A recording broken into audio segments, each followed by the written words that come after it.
હવે સીધા જઈશું જામનગર કે જ્યાં અમારા સંવાદદાતા સલમાન ઉપસ્થિત છે। સલમાન, જામનગરથી કેવા દ્રશ્યો અહીંયા કોંગ્રેસ કયા પ્રકારના મૂડમાં, કારણ કે હવે વાત ખેડૂતોના સમર્થનની છે અને તમામે તમામ જે સાથ છે તે તેમને આપવાની છે।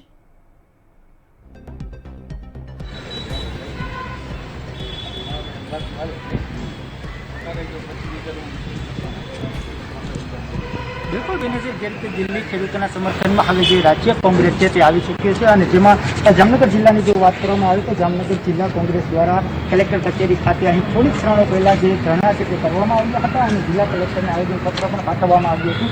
ખાસ કરીને ગુજરાત કિસાન સંઘના ચેરમેન પાલ આંબલિયા પણ અહીં છે, આપણી સાથે ઉપસ્થિત છે। તેમની પાસેથી જાણીશું તો પાલભાઈ, તમે શું કહેશો કે જે રીતે હવે ખેડૂતોનું આંદોલન છે તે વધુ ઉગ્ર બની શકે તેમ છે, ખાસ કરીને હવે રાજ્ય કોંગ્રેસ પણ તેઓની વહારે આવ્યું છે, સમર્થનમાં આવ્યું છે, તમારું શું કહેવું છે?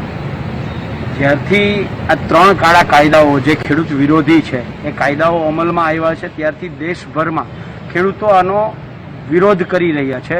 એમાં ખાસ કરીને પંજાબ, હરિયાણા અને પશ્ચિમી ઉત્તર પ્રદેશના ખેડૂતો છે એ સતત આનો વિરોધ કરતા હતા। પંજાબના દરેક ખેડૂતોએ ગામે ગામ જઈને લોકોને સમજાવી અને ચલો દિલ્હીનો નારો આપ્યો અને એ મુજબ અત્યારે દિલ્હીના દ્વારે જઈ અને ભારતના ખેડૂતો બેઠા છે, પણ સરકાર પોતાની વાતમાં ટસની મસ થતી નથી। આપણે જોયું કે સરકાર સાથે મંત્રણાઓ ખેડૂતની 2 કે 3 વખત થઈ। ગઈકાલે મેરેથોન 8 થી 9 કલાકની ચર્ચા થઈ, પણ ચર્ચાના પરિણામે ખેડૂતોની પોતાની માંગ માટે અડગ છે।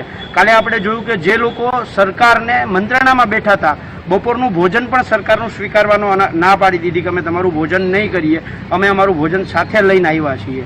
એટલે ખેડૂતો પોતાની માંગમાં અડગ છે, પોતાની હક અને અધિકારની લડાઈ માટે અડગ છે। ત્યારે ગુજરાત કોંગ્રેસ પ્રદેશ સમિતિએ જે સમર્થન જાહેર કર્યું છે એના ભાગરૂપે આજે જામનગર જિલ્લા કોંગ્રેસ સમિતિએ કલેક્ટરશ્રીના માધ્યમથી રાષ્ટ્રપતિને આવેદન મોકલ્યું છે અને અમારી પણ એ જ માંગ છે કે 3 કાયદાઓ પાછા ખેંચવામાં આવે અને ભારતના ખેડૂતો જે અન્નદાતા છે એમના તરફ સરકાર કહેવાતી સંવેદનશીલતા નહીં પણ વાસ્તવિકતામાં સંવેદનશીલતા દર્શાવે ને 3 કાળા કાયદાઓ પાછા ખેંચે।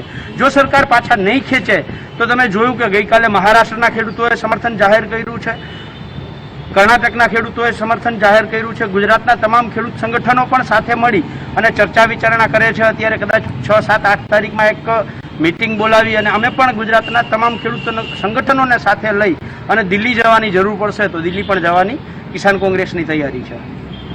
એક તરફ જોઈએ તો જે હવે જે રાજ્ય કોંગ્રેસ છે તે આ ખેડૂતોના સમર્થનમાં આવ્યું છે, તેવા જઈએ તો જ્યાં સુધી સરકાર છે જે ખેડૂતોના જે આ 3 કાયદાઓ છે તેને સ્વીકારવામાં નહીં આવે તો શું ગુજરાત કોંગ્રેસ છે તે વધુ આંદોલન ઉગ્ર બનાવી શકે છે?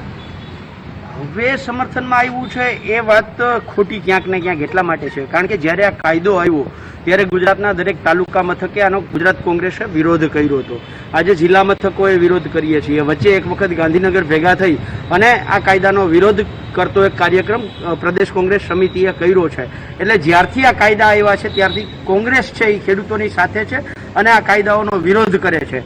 આવનારા દિવસોમાં પ્રદેશ સમિતિ જે નિર્ણય લેશે, મોવડી મંડળ જે નિર્ણય લેશે એ નિર્ણય મુજબ કદાચ દિલ્હી જવું પડશે તો ગુજરાતમાંથી ઓછામાં ઓછા 5000 કિસાન કોંગ્રેસના જે સભ્યો છે, 5000 ખેડૂતો દિલ્હી જવા પણ તૈયારી છે।